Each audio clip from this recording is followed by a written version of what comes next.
Si aujourd'hui tu veux devenir libre financièrement en France, il faut que tu ouvres un PEA. Pas demain, pas dans 2 ans, maintenant. Je vais t'expliquer pourquoi c'est l'enveloppe fiscale la plus avantageuse en France et qui a rendu des milliers de Français riches et que tu te tires une balle dans les pieds si tu n'en as pas un aujourd'hui. Pourquoi 90% des Français restent pauvres? Parce qu'ils épargnent dans des livrets. Le livret A, le LDD, le LEP. Ces livrets-là font perdre de la valeur à leur argent à cause de l'inflation.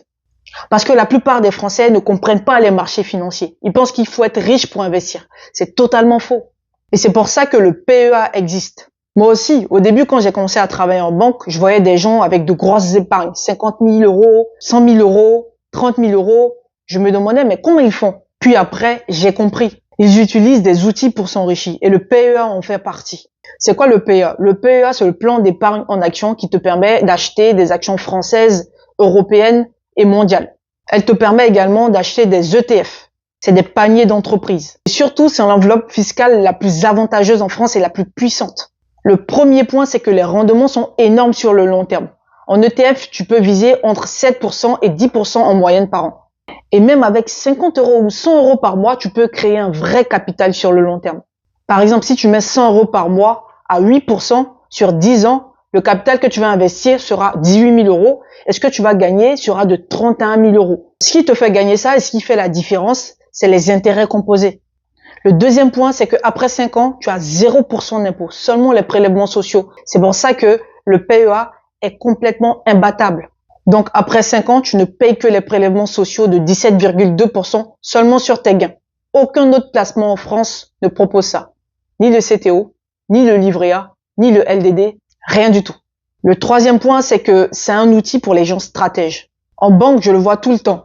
Les gens qui s'enrichissent, ce ne sont pas les plus intelligents. Ce sont des gens qui ont un plan. Ceux qui investissent chaque mois, même 25 euros par mois, sur le long terme et qui laissent travailler le temps. Maintenant, quand tu ouvres un PEA, comment ça fonctionne concrètement? Quand tu l'ouvres, tu as 3 comptes. Le premier compte, c'est le PEA. Le deuxième compte, c'est le compte espèce. Et le troisième compte, c'est le CTO. Le CTO, il est inclus automatiquement. Il est utile pour acheter des actions et des ETF hors Europe. Mais il est moins avantageux fiscalement. Ensuite, ce que tu vas faire, c'est quoi? C'est que tu vas investir régulièrement. Même si c'est 50 euros, même si c'est 100 euros, même si c'est 200 euros par mois. Peu importe, tu mets le montant que tu veux, mais il faut que tu sois régulier. Tous les mois. Il faut que tu investisses au moins minimum 5 ans avant ton premier retrait pour bénéficier des avantages fiscaux que t'offre le PEA. Maintenant, quelle banque choisir pour maximiser ses gains? D'une part, tu as les banques traditionnelles. Je te conseille pas ces banques-là. Même si je travaille en banque, je te conseille plutôt d'aller plus vers une banque en ligne. Pourquoi? Parce que dans les banques traditionnelles, tu as des frais élevés. Et ça aura directement un impact sur ton rendement. Et ça te fera perdre de l'argent. Donc, je te conseille fortement les banques en ligne comme Fortuneo, Boursorama, Boost Direct. Moi, personnellement, j'ai ouvert mon PEA chez Fortuneo. Là-bas, les frais sont quasi nuls. Donc, tu auras un meilleur rendement et de meilleures performances sur le long terme. Si tu veux que je te fasse une vidéo où je t'explique comment choisir ton premier ETF, fais-le moi savoir en commentaire. Et moi, je te dis à très bientôt. Et n'oublie pas, ton corps t'apprend la rigueur et ton argent te donnera la liberté.